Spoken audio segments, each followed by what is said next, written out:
Are you able to hear me? Yes, doctor. Hi. Can I do the slides from my side? Can I share the screen? Yes, please. Thank you.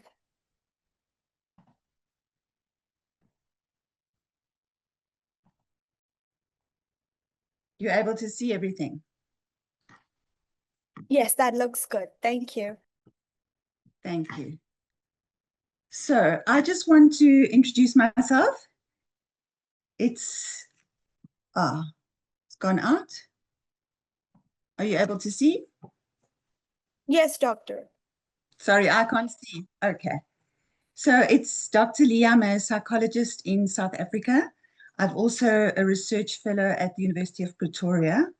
And today I'm going to speak on interdisciplinary work and how to bring clinical praxis of interdisciplinary work. So how do we integrate people working from different disciplines and yet clinically be able to bring that together?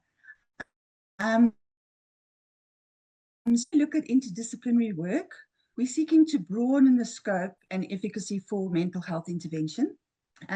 My research focuses specifically on psychology and spirituality. And so that is the interdisciplinary lens that I use, but obviously one can work with many different disciplines, academic, scientific, artistic, but it's how do we share our expertise and our knowledge and so actually broaden the scope of practice for those that we are trying to help. And my work is specifically focused on addiction and substance use and behavioral addictions. So these are real world problems that need as much expertise as possible. And I think we write about it, but clinically it has become quite difficult to integrate. And that is what my research was on. So what I did was to try and look at respectful ways that diverse stakeholders can actually integrate. And Alan's quote there says, integrating multiple disciplinary approaches to theory, research, and practice, rather than relying on these silos of single disciplines. Not sure why it's not, sorry, my slide is not shifting. Maybe I'll just do it like this. You're able to see? So this is my work. Are you able to see? Yes. Okay. My work is specifically now to look at addiction recovery and the journey that people work through, but really looking at their experience, their lived experience of spirituality as part of that addiction recovery. And so try and develop a model that can allow for sustainable work and also affordable work, especially in a place like South Africa. So I looked at experiencing spirituality both through an interpretive phenomenological analysis and the group themes that came out. Remember, these are spiritual themes, although it's within mental health intervention. Always darkness versus light in addiction. There was always, in all the interviews, there was clear evidence of an experience of dark and then recovery. The community, the connection between God and people, and also between the people, the stakeholders, and the people that they're working with. So community, a sense of belonging was really important, and experience as spiritual. It was a journey of change over time, although there were a lot of spiritual moments that people expressed and described in detail. The journey was sharing time with different stakeholders, what came out in the research, always embodied. I think all our work is embodied, but particularly in addiction, there's a physical description by all the people in the sample, all the participants, and there was a spiritual overflow. So gratitude, humility, those were the experiences of living a new life. And then I used those 5 themes to then come with the phrase of a journey of shared enthused energy, the enthused being the spiritual connection. And that's where the name of the Joy Scene model originated. So just to go back, I used addiction recovery support groups as the sort of place of communal coming together for mental health professionals and spiritual leaders. And so that is the context that was used in my research. And then for this particular article, I am focusing on loss. So loss for me is part of the aspect of psychology that's obviously and very often overlooked when it comes to addiction. I think we tend to, and society stigmatizes addiction so much that when either the addict or the supporters start speaking about loss, there's a lot of disenfranchisement of that, almost denying the person the right to grieve over what they've lost. When we speak about loss in addiction, for the person that's actually suffering and trying to recover, we're talking about loss of relationship, loss of self, loss of money, loss of health very often, loss of friends, a loss of a lot of things. And the same with the supporters. They've lost the hope in that person. They've lost the relationship and lost, obviously, very often money. The same with society. It's the costs are huge to society with regards to addiction. And so I think we should be allowed to speak about the lived experience of grief. And you know, media especially disenfranchises and stigmatizes grief so much that the minute we start speaking about, but I have a child or a partner that's in active addiction, it's almost as if you're not allowed to speak about the loss that is actually that you're actually experiencing. So for me, there's a need for mental health professionals to be aware of the pain. The society wants to label addicts as criminals or people of flawed moral character, but as mental health professionals, we need to allow people to speak of their pain and not disenfranchise the grief, because as soon as we do that, we are obviously just adding to and perpetuating the problem, because that addict will turn straight to their addiction if they are not able to have some kind of voice during healing. And then I want us to look at the next part of this, which is ambiguous loss. This is the part that I'm specifically focused on in the moment. Pauline Boss speaks about the ambiguity of loss. You know, when we're dealing with grief, there's usually a closure, there's an ending. And yet in addiction, there's loss, but there's no real ending. That addict or person in recovering has to really be very aware of relapse and very cognizant, so they can't really grieve an ending. The same with the supporter. You are grieving the loss of the relationship as you know it with that person, but you still have hope. There's still a hope for a future. And this sort of idea of someone being physically present, maybe the addict is still in active addiction, they're in your home, but they are completely psychologically absent. It's like living with a different person. A similar experience to someone with a terminal illness. They are physically present, but psychologically not the same.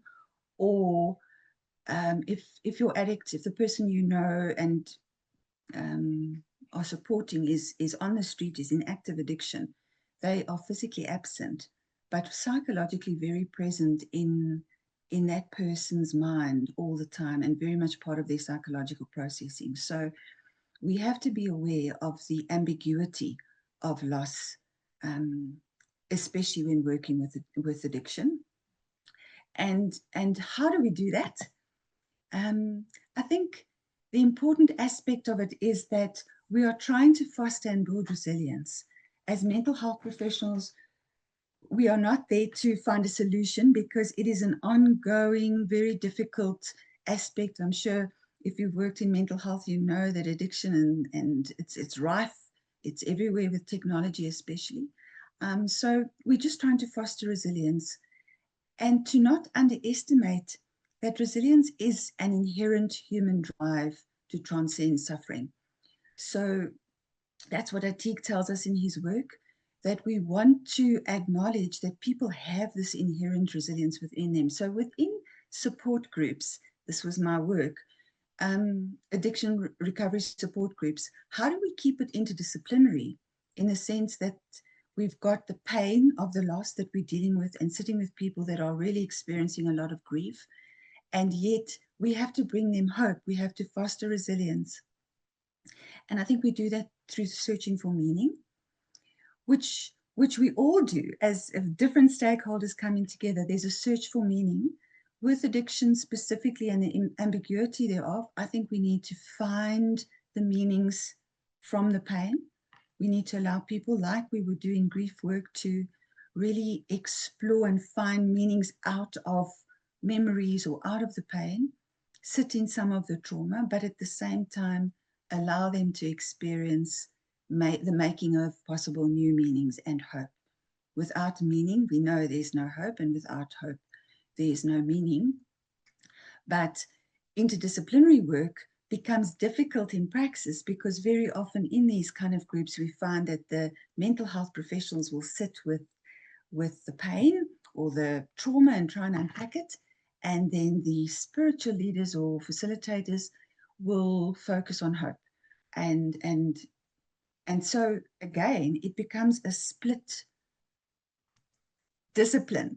And I think for me, that's where each of us has to be open to the idea we want to integrate as much as we can. So we want to learn from the other disciplines and try and incorporate it so that we don't even have silos within the same group process, but instead we are really trying to integrate and modeling that openness, that willingness to learn, which of course is vital for addiction recovery. It gives them hope. My work, especially because I've tried to put this into practice, is to look at kindness. I think in grief, kindness becomes a very, very powerful tool. Kindness, actually, the etiology of it is kinship. So it comes from family, from a sense of belonging, from community, from lineage.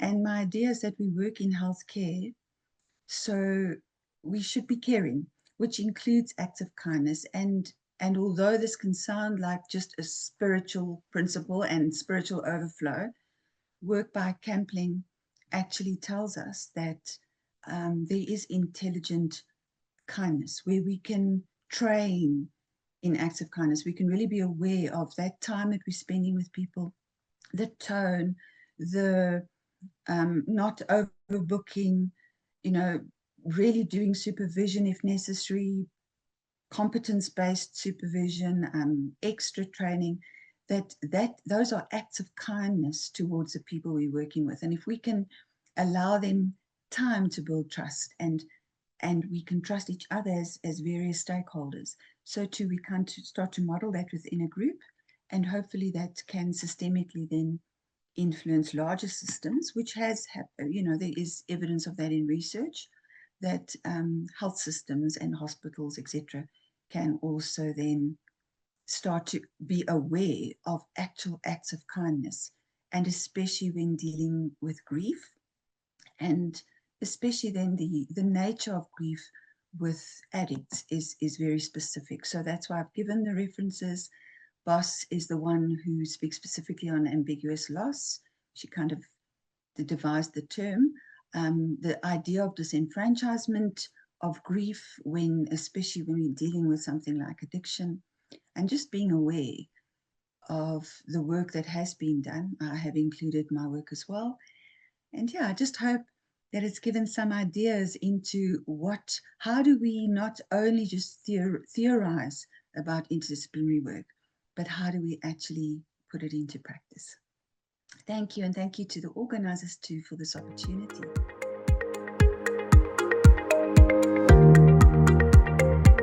Good afternoon, everyone. My name is Christine Fourie, and it is a privilege to be here today to discuss an innovative and impactful topic, the transformative power of emotional intelligence training in the workplace. Specifically, I'm so sorry, I just want to see did it move on to the next slide?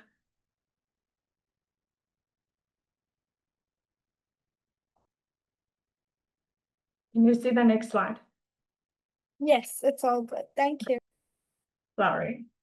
Specifically, I'll delve into the findings from a recent qualitative study titled Emotional Intelligence Training as Transformative Learning, which explores how EI development can lead to profound personal and organizational change. Let's start with some context. Emotional intelligence encompasses the ability to recognize, understand, manage, and influence one's own emotions and those of others. Over recent years, research has consistently demonstrated that EI contributes to better communication, stronger relationships, stress management, and overall job performance. Emotional intelligence plays a crucial role in the success and health of organizations. EI enhances essential workplace skills such as communication, allow for clearer and more empathetic interactions. It also improves relationships among colleagues, fostering a collaborative and positive environment. Additionally, EI aids in stress management by enabling individuals to regulate their emotions in high-pressure situations, leading to better overall productivity. Organizations are increasingly investing in emotional intelligence training because it equips employees with vital competencies such as self-awareness, self-management, social awareness, and social skills. These competencies are fundamental not only for individual growth, but also for building positive organizational cultures that thrive on empathy and collaboration. While the benefits of emotional intelligence training are well recognized, there remains a scarcity of qualitative research exploring how such training leads to genuine transformation, a process often described to as transformative learning. This study aimed to fill the gap by examining the Minor EQ Dynamic Self-Awareness Program implemented within the South African Mining Organization. Its core focus was to understand how this program facilitates deep, meaningful change in individuals' emotional intelligence and how these changes spill over into their workplace behavior.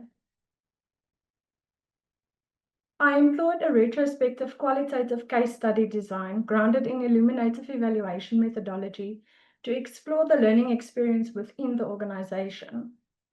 This methodological choice prioritizes an in-depth understanding of participants' subjective perceptions and personal interpretations of their learning journey, rather than solely focusing on quantifiable or predetermined outcomes.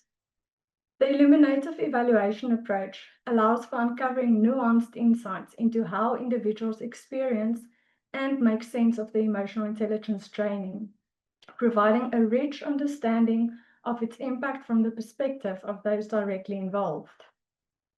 Data collection was conducted through semi-structured interviews with 9 participants, including both management and support staff, who completed the EI training program between the years 2020 and 2022. This approach facilitated flexibility in exploring relevant themes while ensuring consistency across interviews, allowing participants to share their experiences in depth.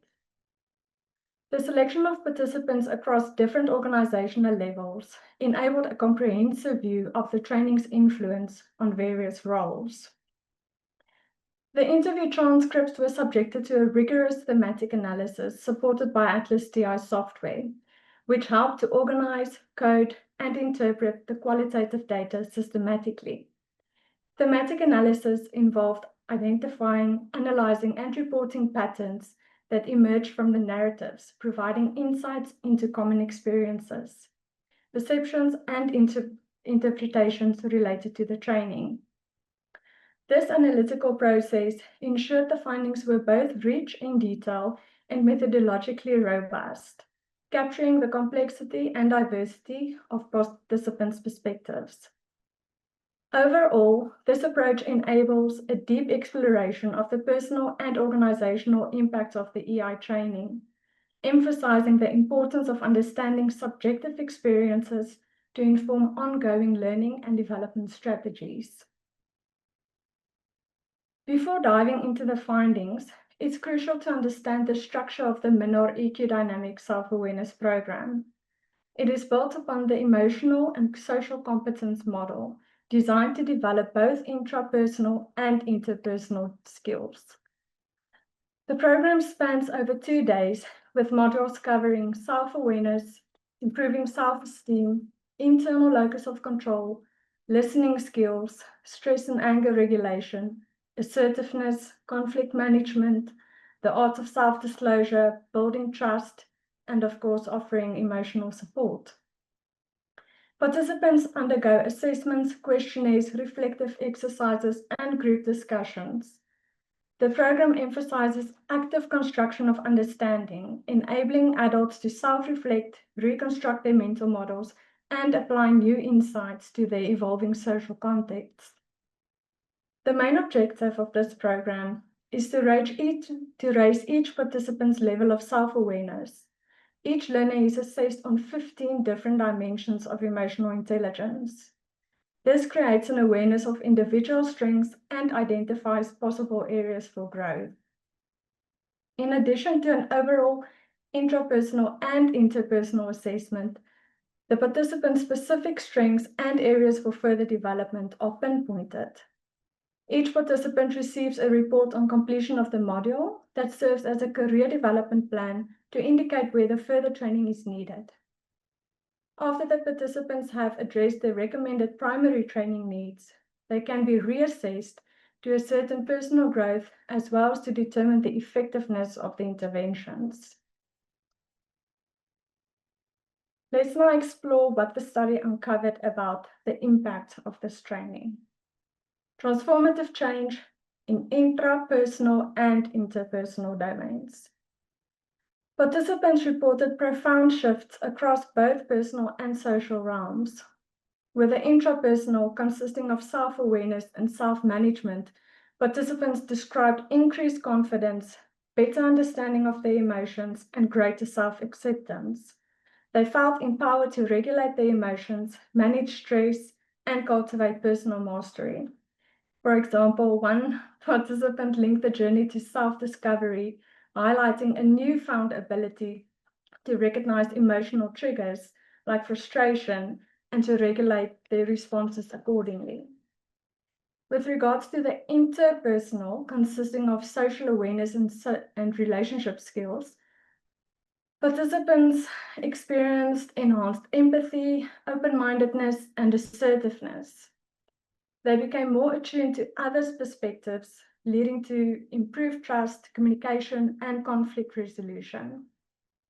Again, one participant noted that the training broadened their box of thinking, enabling better relationships with colleagues, family, and friends.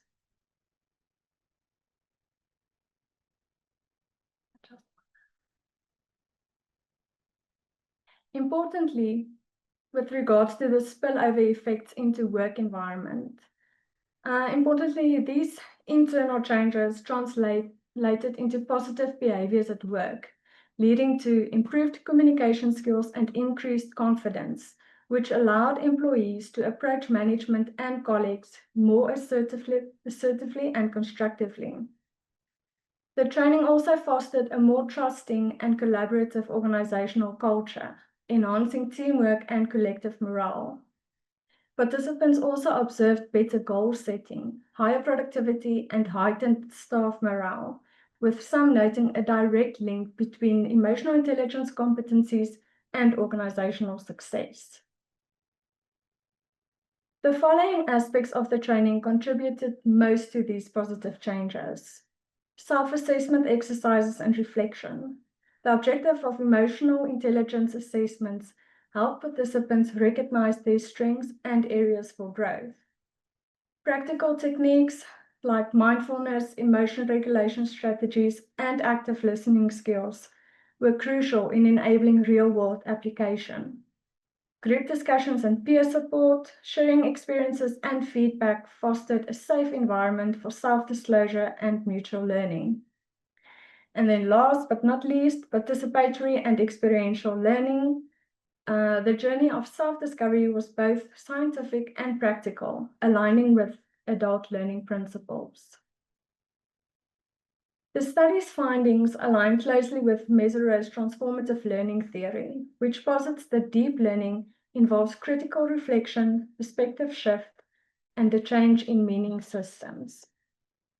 Participants' narratives reflect how they reconstructed their understanding of themselves and social interactions, leading to a shift in their worldview, a core element of transformative learning. The research offers compelling evidence that investing in evidence-based emotional intelligence training yields personal growth consisting of enhanced self-awareness, resilience, and emotional regulation.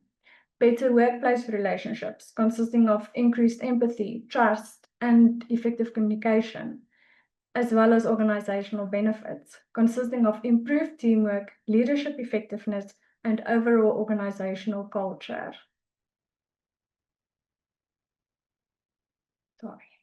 Organizations aiming for sustainable success, incorporating such transformative emotional intelligence training can be a game changer, fostering a work environment where employees thrive both personally and collectively. Based on the study's findings, I would recommend organizations adopting comprehensive emotional intelligence programs that include assessments, reflection, practical skill development, and ongoing reevaluation, as well as fostering a culture of self-awareness and continuous learning, encouraging employees at all levels to engage in emotional intelligence development. Embedding emotional intelligence training within leadership development and team building initiatives to amplify spillover benefits. And lastly, leveraging technology and remote learning tools, especially in today's digital workplace, to ensure accessibility and relevance.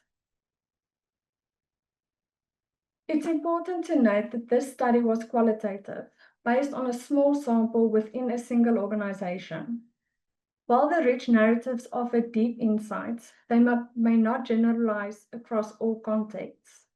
Future research could incorporate longitudinal quantitative approaches to measure concrete emotional intelligence development and organizational impact over time, and examine diverse industries and organizational cultures.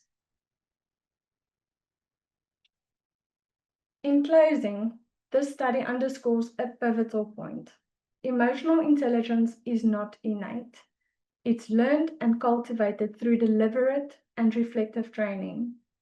When designed thoughtfully, such programs can catalyze profound transformations in individuals, which in turn ripple across to benefit teams and organizations. As we navigate an increasingly complex, digital, and interconnected world, the capacity for empathy, self-awareness, and effective communication will remain fundamental to organizational resilience and success.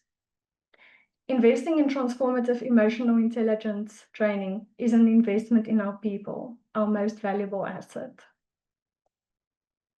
Thank you so much for your attention, and you are welcome to email me so that we can engage further on how we can implement and expand these awesome transformative practices. Thanks. Thank you.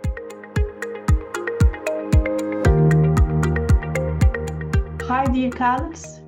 I must express how I am happy to join like this important congress. Thank you very much, all persons who work like this program. In my study, I focused on relationship between social exclusion and suicide. My aim is to understand how stigmatizing and social exclusion influenced daily loss victim in Turkey. Before explanation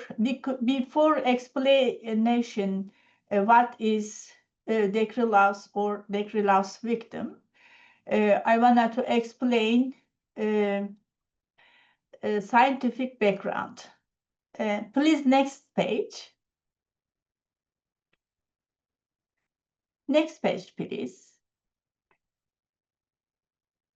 The other page, please. Yes. In this study, I used Goffman stigma concept and Durkheim's suicide concept. According to stigma means societal discrediting, leads to exclusion, psychological distress, and social death. It is global issues, and there is local examples in Turkey nowadays for 9 years. The other page, please. And according to Durkheim, there is a reciprocity relationship between social exclusion and suicide. Survivors of suicide supposed to stigmatize and social exclusion. On the other hand, the persons who supposed to stigmatize and social exclusion oriented to suicide. Durkheim says that there are 3 important ties that connect the individual to life: families, social environment, and state. If a person's life there is an important problem or breaking one of these ties, persons might oriented suicide. One of them. Durkheim says that there is a problem or breaking one of them. But in my studies, my participants, Dekrilov's victims, all of 3 dimensions were together and oriented suicide my participants. Please, the other page.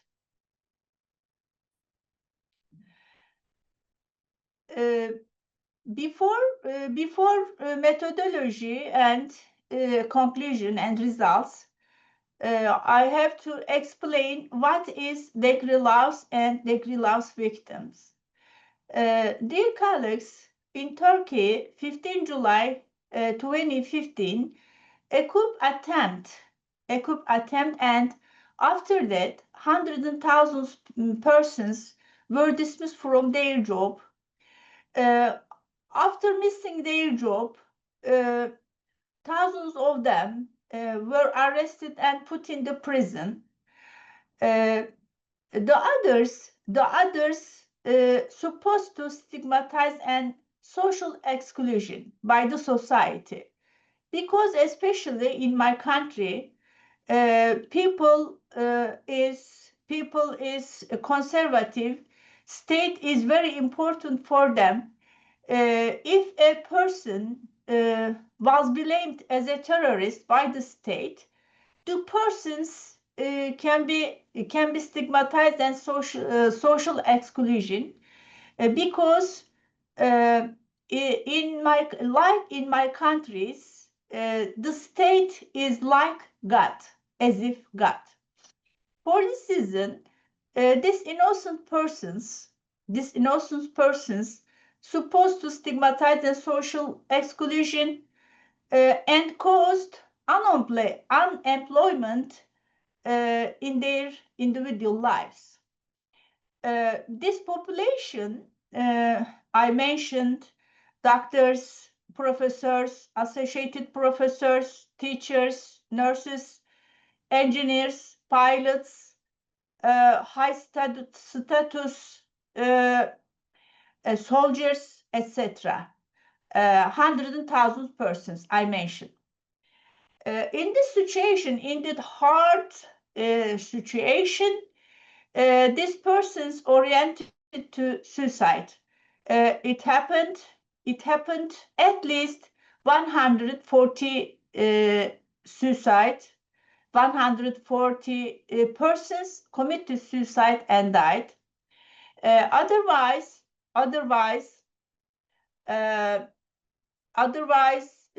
divorce occurred 50 times than Turkey rates in Turkey.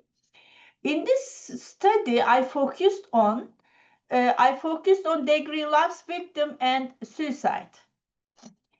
As methodology, I used content analysis, coding depth and interpretation, and I in-depth interviews with totally 29 persons. 11 of them were thought suicide, but later reframe suicide with different reasons. 18 of them were survivors of suicide. Please, the other page.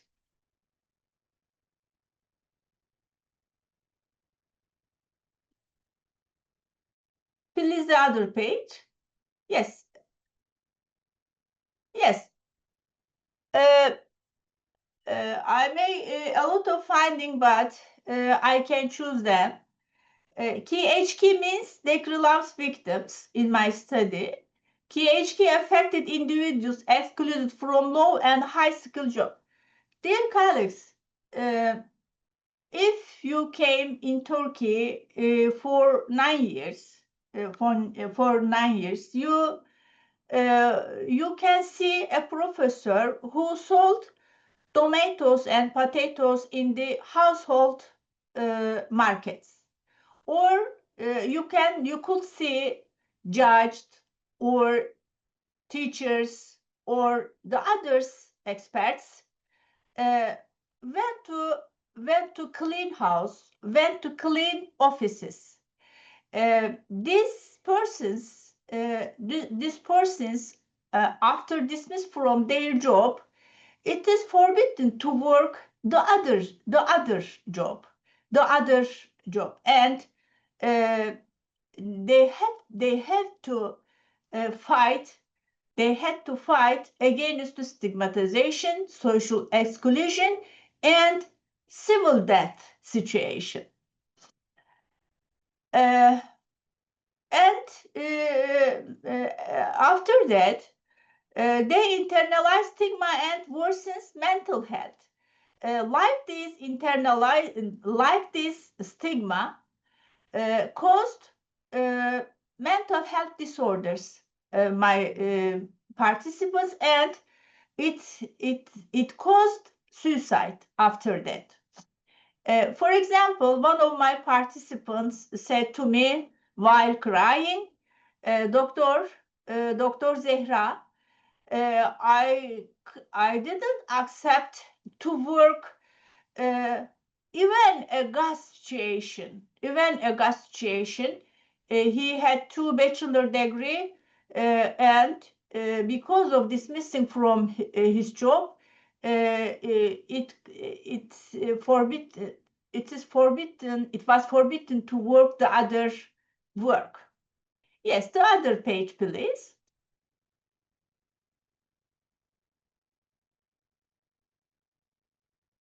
The other page, please.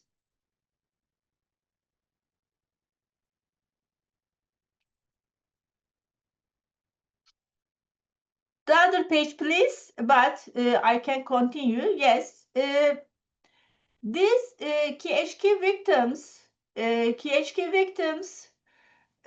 supposed to stigmatize by even their families. Families member stigmatize them. For example, we could hear like these sentences. A father could say to his son, never, don't come here because you are a terrorist. I cannot, I don't want to see you. I don't want to see you anymore. Because as you remember, like saying Durkheim, all of three dimensions to survive their individual lives, breaking down in this process. And at the end of this process, they orient to suicide.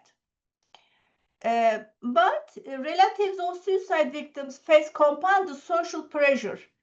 Dear colleagues, I noticed that I mentioned unbelievable thing, but for 9 years in my country, 100,000 people experience like this event.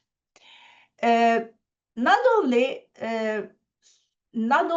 the relapse victim, but also their family members. For example, the daughters, brothers, sisters, son, etc. Their close family members supposed to stigmatize and social exclusion because of them.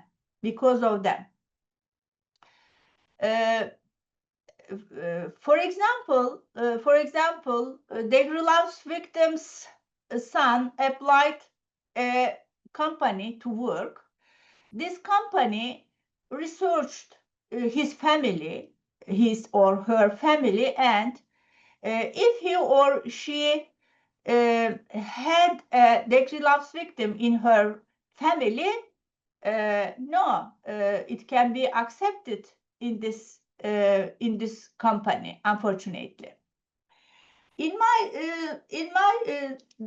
At the end of my study, I must to say that my study supports global literature on the stigma and unemployment, and like I am and the other my colleagues who focused on KHK victims, we named this situation as sociological, social genocide, and civil death framework, because the relapse victims, actually, the relapse victims were not killed by the date, but they condemned to kill, to die themselves, for themselves. For this reason, we can name this situation social genocide and civil death framework. It is intersection of political, economic, and psychological oppression. Dear colleagues, I say it is because I didn't say it was, because this situation have continued still in my country. Yes. The next page. As conclusion, it must be restore justice, provide psychological and economic support, raise social awareness, and combat stigma in like these countries and societies. Because, as I said, beginning of my presentation, this issue relevant globally, but there is an extraordinary example in Turkey. Yes, the other page, please. We must mention some policy recommendation. Firstly, it is necessary justice restoration, psychological support to the relapse victim who were supposed to stigmatize and social exclusion and lost their mental health, sociological and psychological health. Social awareness campaign. It is organized. It must be organized. Social awareness campaigns, economic reintegration programs. The end of my presentation, dear colleagues, I must to say that the most important limited as an academic for me, I was one of them, because I was dismissed from my university 2016. And for 9 years, I had to fight against like this injustice and stigmatized and social exclusion, and I had to try to earn money. I had to try to survive. But I am an academic, and the most important goodness for me in this process, I focused on scientific studies about KHQ victims. And I am a novelist at the moment, and to write my novels in this process. Thank you very much for listening. If you have any question, I can answer.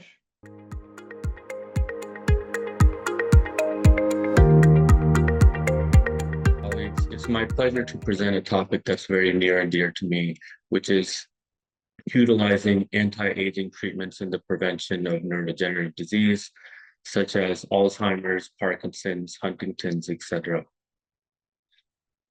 So to begin, this is a topic that there's much interest in, and I do have disclosures.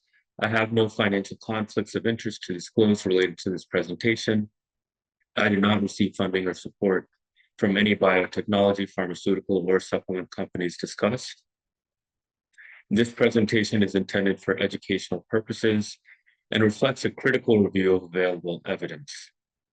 Some therapies discussed may be considered investigational and are not FDA approved for neurodegenerative conditions. Clinical guidance offered is based on currently available peer-reviewed research and is not a substitute for individualized medical care. So we're seeing an explosion in private investment. The longevity science sector is experiencing unprecedented financial momentum, with global investments exceeding $8 billion in 2024 alone. Private capital is rapidly accelerating research and development in anti-aging therapies. This represents a staggering 220% year-over-year increase in venture capital funding.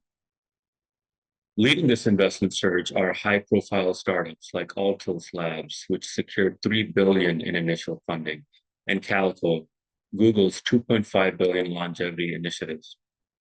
These massive capital infusions are enabling ambitious research programs targeting fundamental mechanisms of aging and age-related neurodegeneration. We have a professional responsibility. Our obligation extends beyond traditional clinical roles. As cognitive specialists, we must actively shape discourse on neurodegenerative prevention through evidence-based guidance.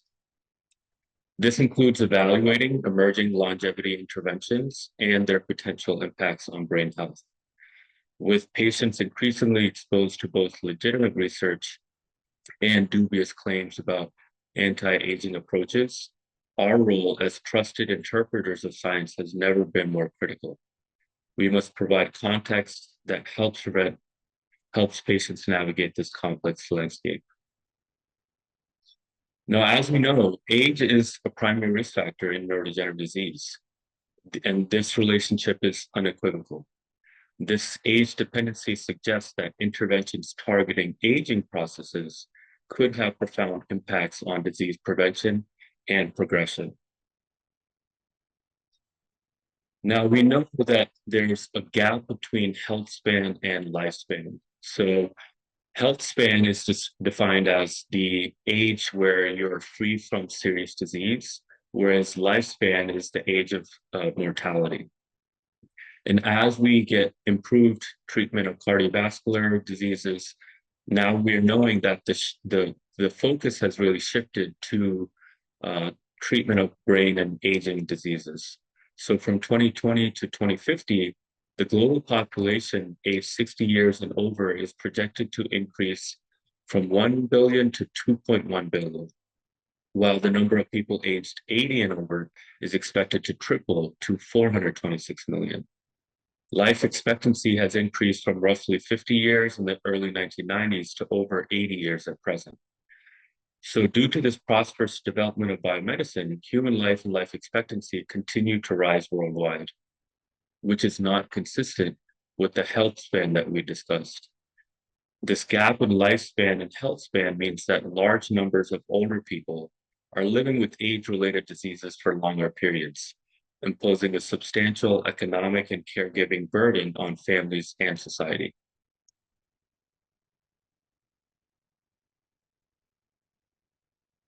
So Lopez and colleagues had a novel paper about the 12 hallmarks of aging. We'll briefly review these, as this presentation was initially designed to be a 90-minute talk, and I've tried to consolidate and touch on some of the high points of this paper. So the first is genomic instability. So there's multiple pathways, including base excision repair, nucleotide excision repair, and homologous recombination that become less efficient with age. So we have studies in naked mole rats and bowhead whales that have shown a correlation between DNA repair capacity and lifespan, suggesting that genome stability is a key determinant of longevity. There's also telomere attrition. So telomeres are protective caps at the end of chromosomes, consisting of repetitive DNA sequences and specialized proteins. They solve the end replication problem, the inability of DNA polymerase to fully copy the ends of linear chromosomes during cell division by providing a buffer of non-coding DNA that can be gradually lost without affecting essential genes.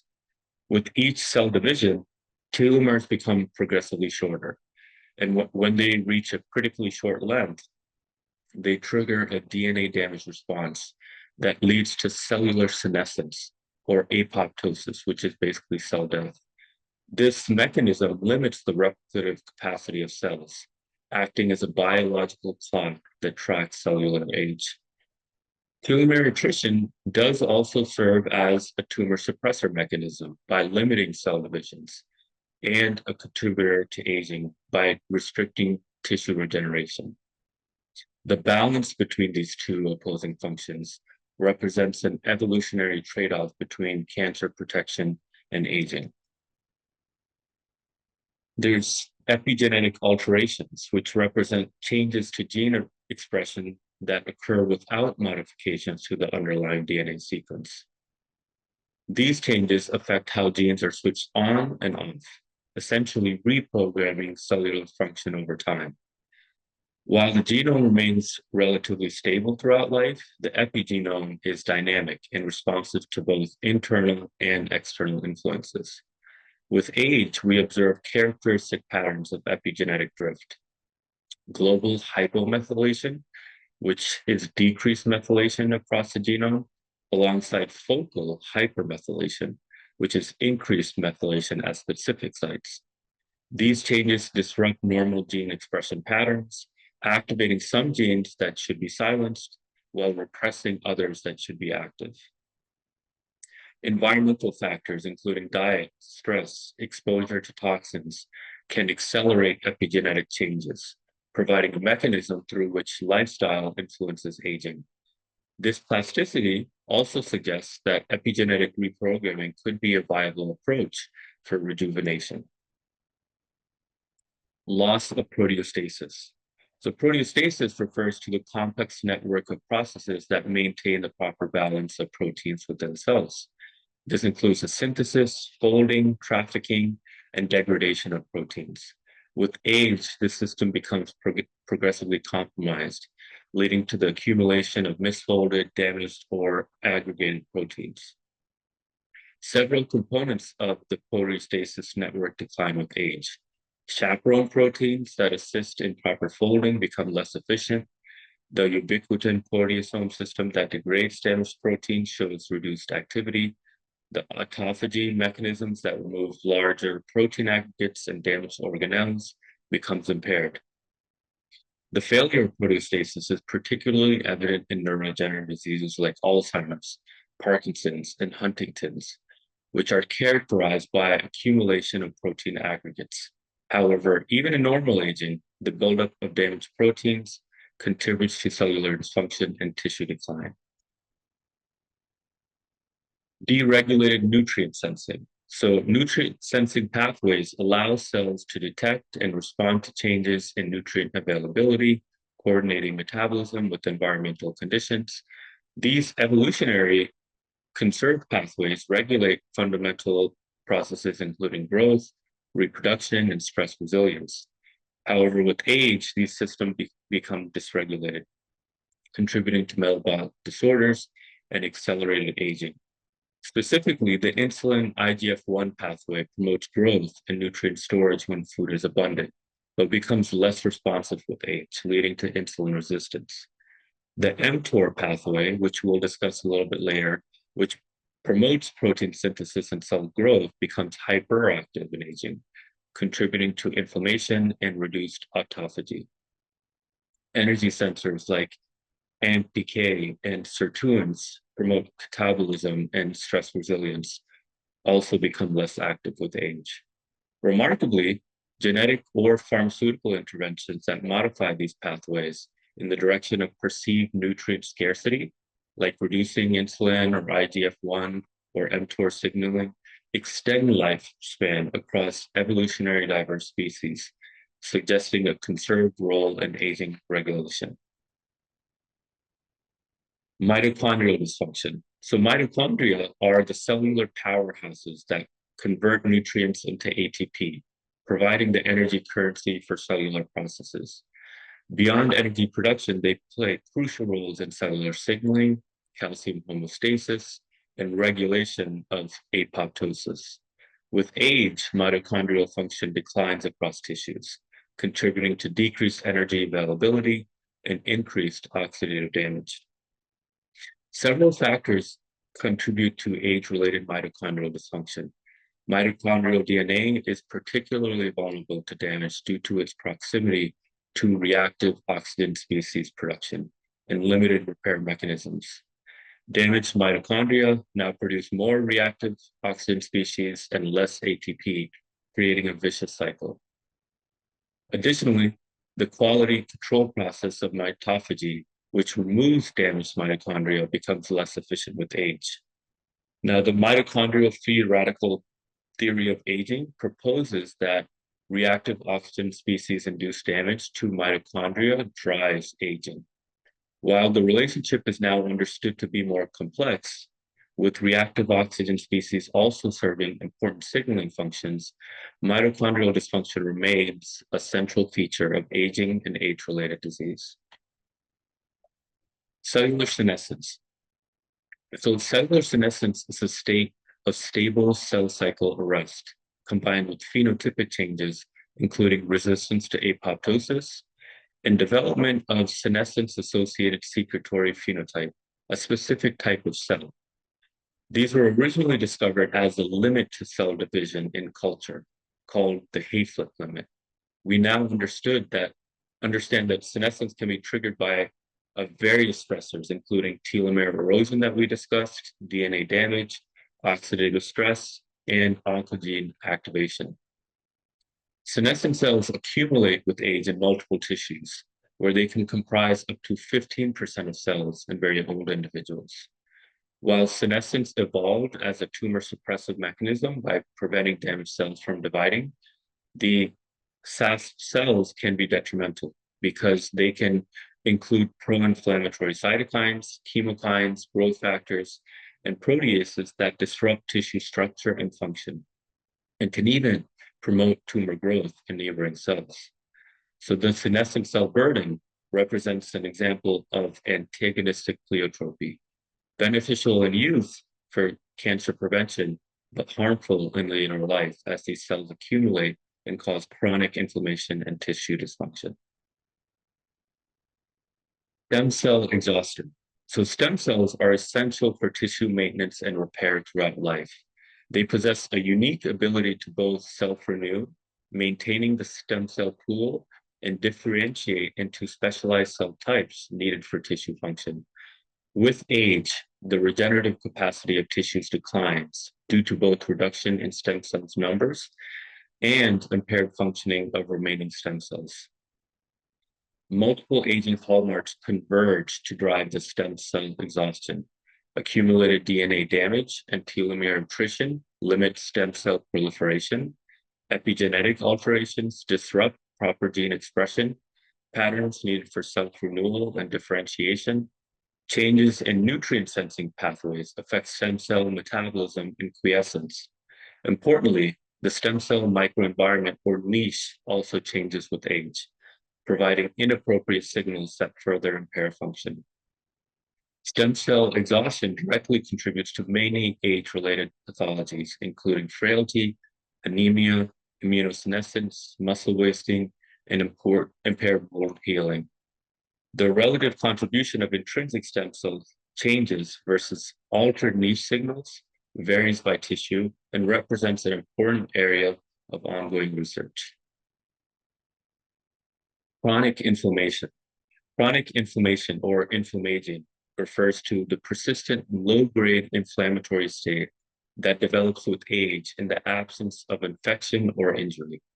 Unlike acute inflammation, which resolves after the threat is cleared, this chronic inflammation persists indefinitely and contributes to tissue damage over time. Inflammatory markers like IL-6, TNF-alpha, and C-reactive protein increase with age and predict morbidity and mortality. Multiple sources contribute to this inflammatory burden. Senescent cells secrete pro-inflammatory factors, the innate immune system becomes dysregulated, and some components become hyperactive while others are impaired. Cellular debris accumulates when clearance mechanisms fail. Gut barrier function declines, allowing microbial products to enter circulation, and adaptive immune responses become less effective at resolving infections. Chronic inflammation drives or exacerbates virtually all age-related pathologies, including atherosclerosis, neurodegeneration, diabetes, and cancer. It also accelerates other hallmarks, creating vicious cycles where inflammation promotes damage, which in turn increases inflammation. Dysbiosis. Dysbiosis refers to an imbalance in the microbial communities that inhabit our bodies, particularly in the gut. The addition of dysbiosis as a hallmark aging recognizes that we are superorganisms composed of both human and microbial cells, with the latter playing crucial roles in metabolism, immunity, and even neurological function.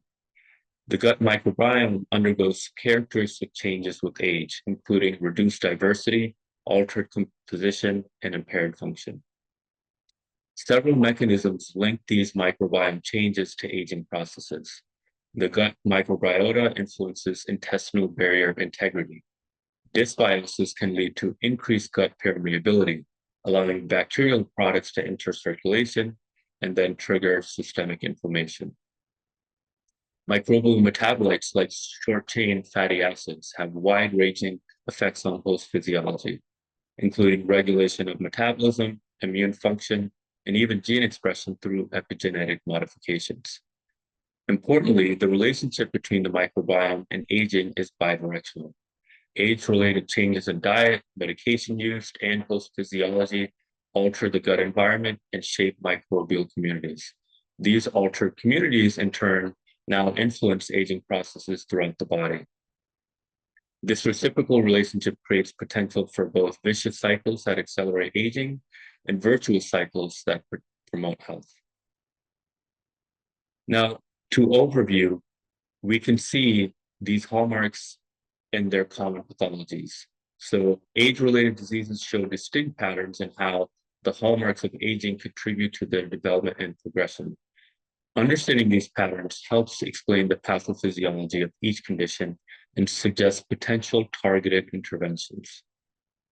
While all hallmarks potentially influence all diseases to some degree, certain hallmarks play particularly prominent roles in specific conditions. Neurodegenerative diseases like Alzheimer's and Parkinson's feature prominent proteostasis failure with characteristic protein aggregates, amyloid beta, tau, alpha-synuclein, but also involves mitochondrial dysfunction that compromises neuronal energy production and neuroinflammation that exacerbates neuronal damage. Cardiovascular diseases like atherosclerosis prominently feature cellular senescence in vascular walls and chronic inflammation, with significant contributions from altered intercellular communication affecting vascular tone and lipid metabolism. Metabolic diseases like type 2 diabetes centrally involve deregulated nutrient sensing, particularly insulin resistance, but also feature significant roles for mitochondrial dysfunction affecting energy metabolism, chronic inflammation in adipose tissue, and increasingly recognized contributions from gut dysbiosis affecting metabolic regulation. Degenerative joint conditions like osteoarthritis prominently feature senescent cells in cartilage and surrounding tissues, with their SAS driving inflammation and matrix degradation. We are seeing clinical trials now targeting these hallmarks. So there's the TAME trial, which stands for Testing Metformin for Aging, which is targeting this nutrient sensing and inflammation, and this is an ongoing trial. We also have trials looking into a medication called rapamycin, which targets the mTOR pathway we had discussed. And the target is nutrient sensing, autophagy, and we're in the early phases of trials. And we also have trials looking into senolytics with medications as dasatinib, quercetin combinations, and which target cellular senescence, which are currently in phase 1 and 2. Now let's specifically look at aging in the brain. So when we look at Alzheimer's disease, we know there's amyloid beta deposition, tau pathology, and neuronal degeneration, which collectively contribute to the cognitive decline. We can see altered enzyme activity, microglial dysfunction, blood-brain barrier and lymphatic impairment, and comorbidities, including vascular. We also see similar aging mechanisms of Parkinson's disease, reduced levels of complex 1 and dopaminergic neurons with mitochondrial dysfunction, impaired mitophagy, protein aggregation, and oxidative stress. We also see similarly in ALS and FTLD, specific mechanisms that target shared aging pathways.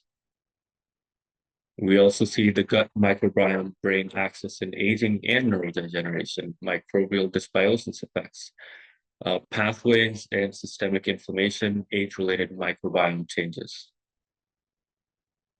We see the immune brain axis in aging and neurodegeneration with immunosenescence, impaired clearance, neuroinflammation, and specific pathogen susceptibility, which increases the risk for neurodegenerative disease. We now understand the risk with obesity and neurodegeneration, understanding that mild central obesity increases the risk of dementia as high as 3.6 times compared to normal weight individuals. Lifestyle protection, as in regular physical activity and healthy diet, reduce the risk of dementia by 0.68 times. And type 2 diabetes increase brain age gap by an average of 4.6 years. There's also cellular senescence in the brain. As these senescent cells increase with age, particularly glial cells, these lose supportive functions while gaining harmful inflammatory properties.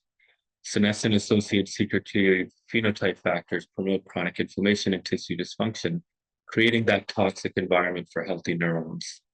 There is promise when it comes to senolytics. 2025 studies have demonstrated that removing senescent cells can help restore brain function and slow neurodegeneration.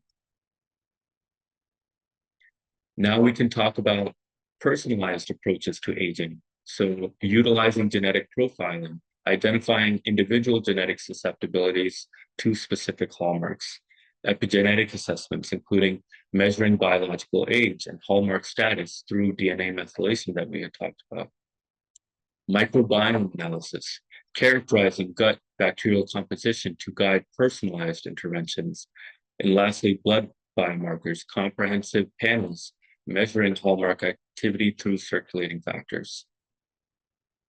Now, there's also molecular level anti-aging strategies. So anti-aging molecule supplementation, as in OCN, GDF11, FDNC5, which all enhance BDNF levels and neurodegeneration. and then trying to eliminate pro-aging molecules like CCL11 and B2M, which can increase neuroinflammation. And lastly, age-related pathway targeting. So now we're looking at some of the medications we had talked about, targeting AMPK, sirtuin, mTOR, and NAD pathways, which can show anti-aging effects. So some of the anti-aging drugs that we're looking at include NAD precursors, which increase NAD levels, helping mitochondrial function, and ameliorating some of the protein deposition that we see in Alzheimer's, including amyloid beta and tau pathologies, rescuing mitochondrial defects. mTOR inhibitors, like we talked about with rapamycin, which have shown early effect in Alzheimer's disease and reduced Huntington protein and neuroprotection in ALS and FTLD. Anti-diabetic drugs like metformin and Ozempic, Mounjaro, GLP-1 improve insulin sensitivity, thereby reducing inflammation. This has shown to reduce burden of pathological proteins and enhance cognitive and motor function. Now we're also looking at drug cocktails, including rapamycin plus acarbose plus phenylbutyrate, which target multiple anti-aging pathways simultaneously, which have shown to restore cognitive function, reduce neuroinflammation, and amyloid beta aggregation. There are certain ethical considerations that we need to be aware of. Will anti-aging therapies be available to all? Now we also increase the risk of widening health disparities. This highlights the need for inclusive research and distribution. There are also social implications, career and retirement restructuring, intergenerational relationships, and identity and purpose now with longer lives. Resource considerations. What will the environmental impact be with longer lives? Sustainability challenges and resource allocation questions. Lastly, the societal implications of aging research, now with the focus on years of health rather than just lifespan, and really highlighting the need for healthcare transformation with the shift from disease treatment to prevention of aging processes. Also looking at the economic impact with a potential reduction in healthcare costs and extended workforce participation.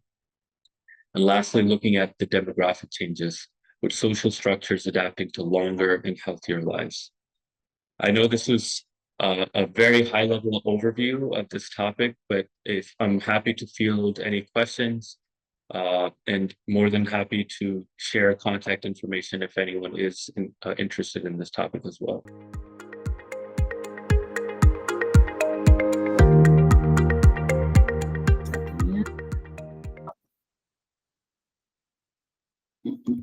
Ok, então, bom dia, o meu nome é Célia Lucas, eu sou investigadora e aqui o meu colega de investigação, o Alberto Bagaroso. Good morning to all. My name is Alberto Bagaroso, and this one is my teammate Célia Lucas. We are both major degree at psychology and both researchers. Então, a nossa investigação teve como tema uma revisão narrativa como tema Burnout em estudantes universitários. Our research is about burnout in university students. Então, passamos agora às questões de investigação que nortearam esta investigação.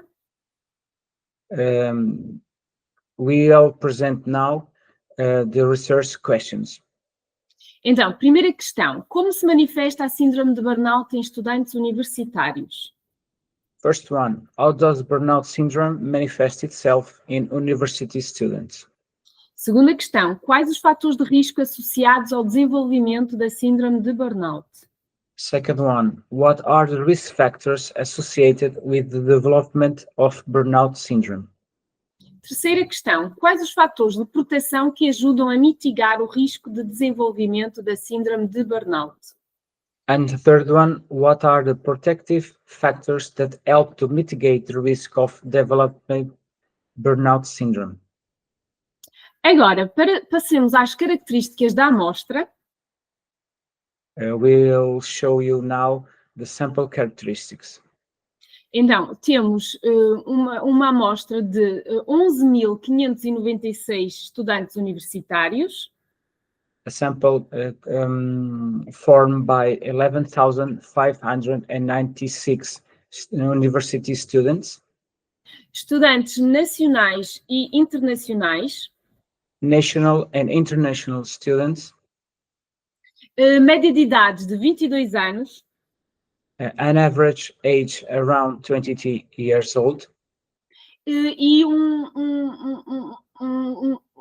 total de 20 artigos científicos. and a global number of 20 scientific articles. Então, como se manifesta então o burnout em estudantes universitários? So let's see how burnout manifests in university students. O modelo multidimensional de Marshall e Jackson, de 1981, inclui 3 dimensões, sendo este o mais utilizado a nível mundial. So Maslach and Jackson's 1981 presents a multidimensional model that includes 3 models or dimensions most widely used worldwide. Então, temos a dimensão de exaustão emocional, caracterizada por pelo esgotamento de energia emocional. This model includes the emotional exhaustion characterized by the depletion of emotional energy. A despersonalização, a dimensão da despersonalização, evidenciada pela perda de sensibilidade nas relações interpessoais. Includes too the dispersonalization evidenced by the loss of sensitivity in interpersonal relationships. E, por último, a terceira dimensão, que é a baixa realização pessoal, associada à autoperceção negativa do desempenho. And at least the low personal accomplishment associated with a negative self-perception of performance. No contexto académico, este modelo ajuda a compreender como o burnout se manifesta em estudantes universitários. In the academic context, this model or dimensions helps to understand how burnout manifests itself in university students. Geralmente caracterizado por desgaste físico e psicológico e em elevados níveis de stress. Characterized in basically by physical and psychological exhaustion and high levels of stress. Pensemos então agora aos fatores de risco do burnout. So let's see now the burnout risk factors. Então, temos exigências académicas e cursos intensos como fator de risco ao burnout. Estudantes de cursos como enfermagem, farmácia, ciências biológicas e exatas apresentam níveis mais elevados de burnout, devido à elevada carga de trabalho e à intensidade do ensino. Academic demands and intense courses. Students in programs such as nursing, pharmacy, and biological and exact science have shown higher levels of burnout due to the heavy workload and teaching intensity. Estados emocionais negativos são variáveis psicológicas como o stress, a ansiedade e a depressão e têm sido amplamente estudadas em estudantes de graduação e pós-graduação. Negative emotional states, psychological variables such as stress, anxiety, and depression have been widely studied in undergraduate and graduate students. A literatura indica que a maioria destes estudantes manifesta sentimentos intensos e expectativas elevadas em relação ao seu desempenho académico e futuro profissional. The literature indicates that most of these students express intense feelings and high expectations regarding their academic performance and professional future. A seguir, fator de risco ao burnout, a baixa autoestima. Estudantes com menor autoestima demonstraram maior predisposição ao burnout, como, por exemplo, fadiga emocional, menor eficácia em estratégias de coping. Another one is low self-esteem. Students with lower self-esteem have demonstrated a greater predisposition to burnout, as emotional fatigue and less effective coping strategies. Também os traços de personalidade, traços como o neuroticismo, predispõem os estudantes a níveis mais elevados de ansiedade, depressão e stress, os quais são associados ao burnout. Also, personality traits such as neuroticism predispose students to higher levels of anxiety, depression, and stress, which are associated with burnout. Também o envolvimento académico limitado. Estudantes com menor envolvimento académico apresentam maior tendência para o burnout, particularmente no início da licenciatura. Limited academic engagement. So students with less academic engagement were more likely to experience burnout, particularly at the beginning of their undergraduate program, when adapting to higher education is more challenging. Contexto sociodemográfico. Mulheres apresentam níveis significativamente mais elevados de ansiedade, depressão e burnout, atribuídos a uma maior preocupação com o desempenho académico e ao stress decorrente da conciliação entre vida pessoal e académica. Sociodemographic context. Women presented significantly higher levels of anxiety, depression, and burnout, attributed to greater concern with academic performance and stress resulting from balancing personal academic life. Estratégias de coping ineficazes. O uso de estratégias de coping desadaptativas, como negação ou evitamento, correlacionou-se a níveis mais elevados de burnout e desgaste emocional. Finally, ineffective coping strategies.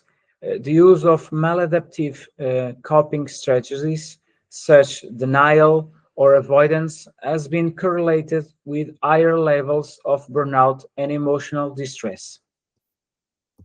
Agora, vamos ver os fatores de proteção do burnout. Regarding about now the protective factors. Fatores socioemocionais, fatores como resiliência, flexibilidade cognitiva e relacionamentos interpessoais têm sido amplamente reconhecidos como fundamentais na proteção contra o burnout. Socio-emotional factors, factors such as resilience, cognitive flexibility, and interpersonal relationships have been widely recognized as fundamental in protecting against burnout. Resilience allows students to effectively cope with academic adversities, while cognitive flexibility facilitates adaptation to changes and demands.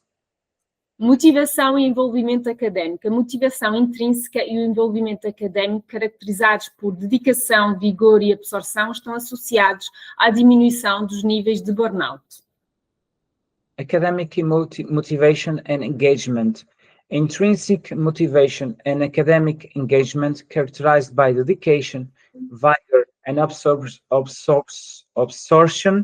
are associated with decreased levels of burnout.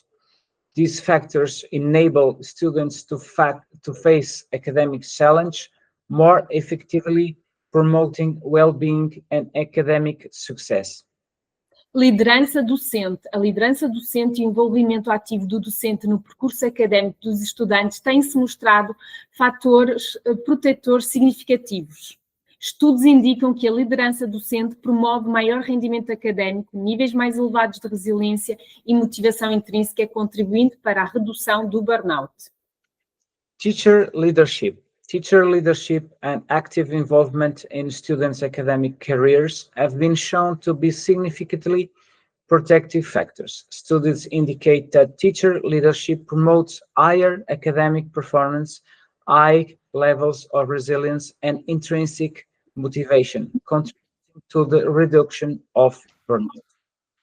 Resiliência académica. A resiliência mostrou-se um fator protetor fundamental, estando negativamente correlacionada ao burnout e positivamente associado ao desempenho académico. A liderança docente foi identificada como um fator promotor de resiliência, motivação e sucesso académico.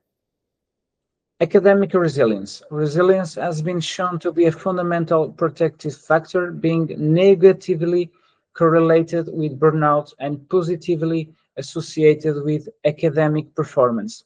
Teacher leadership has been identified as a factor that promotes resilience, motivation, and academic success. Também intervenções institucionais mostram-se muito importante implementar medidas implementadas pelas universidades, como gabinetes psicopedagógicos, estratégias de apoio entre pares e atividades educativas complementares. Têm demonstrado eficácia na mitigação do burnout. Estas iniciativas contribuem para o envolvimento académico e para a promoção de uma experiência académica mais positiva. Institutional interventions, measures implemented by universities such as psychopedagogical office, peer support strategies, and complementary educational activities have demonstrated effectiveness in mitigating burnout. These initiatives contribute to academic engagement and the promotion of more positive academic experience. Intervenções institucionais. No contexto português, destacam-se as eficácias de medidas institucionais como o apoio entre pares, a interação entre docentes e estudantes e o auxílio prestado por estudantes mais experientes a colegas do primeiro ano, atividades sociais e educativas complementares e o investimento em gabinetes psicopedagógicos. Also in institutional interventions in the Portuguese context, SECO highlights the effectiveness of institutional measures such as peer support, interaction between teachers and students, assistance provided by more experienced students to first-year students, complementary social and educational activities, and investment in psychopedagogical offices. Suporte social. O suporte social, que inclui o apoio de colegas, família e instituições, é um dos fatores mais relevantes na proteção contra o burnout. Relaciona-se a melhores condições de vida, maior satisfação pessoal e acesso a recursos que ajudam a enfrentar adversidades. And finally, social support. Social support, which includes support for colleagues, family, and institutions, is one of the most relevant protective factors against burnout. It is associated with better living conditions, greater personal satisfaction, and access to research that help cope with adversity. Muito bem, passemos então agora à conclusão. Let's see now the conclusion. O fenómeno do burnout em estudantes universitários manifesta-se por sintomas como exaustão emocional, descrença, percepção de eficácia insuficiente. The phenomenon of burnout in university students manifests itself through symptoms such as emotional exhaustion, disbelief, and insufficient perception of efficacy. É mais prevalente em áreas de estudo mais exigentes como ciências biológicas, ciências exatas e ciências económicas. It is more prevalent in more demanding areas of study such as biological science, exact science, economics. Apesar da literatura oferecer contribuições valiosas, são necessários mais estudos para aprofundar o conhecimento sobre o burnout, especialmente à luz das constantes mudanças tecnológicas, sociais e educacionais. Although the literature offers valuable contributions, further students are needed to deepen understanding of burnout, especially in light of constant technological, social, and educational changes. A compreensão ampliada deste fenómeno poderá orientar estratégias preventivas e interventivas mais eficazes, promovendo o bem-estar e o sucesso académico dos estudantes universitários. A broader understanding of this phenomenon could guide more effective preventative and intervention strategies, promoting the well-being and academic success of university students. Recomendam-se programas preventivos e interventivos como preventive and interventional programs are recommended, such as mindfulness, gestão de stress, apoio psicossocial e promoção de atividades físicas e de lazer. Mindfulness, stress management, psychosocial support, and promotion of physical and leisure activities. Estratégias para desenvolver habilidades de gestão de tempo. Strategies to develop time management skills. Criar ambientes académicos e de suporte alinhados com uma cultura de bem-estar institucional. Creating support academic environments aligned with institutional culture of well-being. Muito bem. E da nossa parte é tudo. Espero que tenham gostado e que bebam desta informação e deste conhecimento. Estamos muito gratos pela vossa atenção. It's all for all. We are very grateful for your attention and see you soon.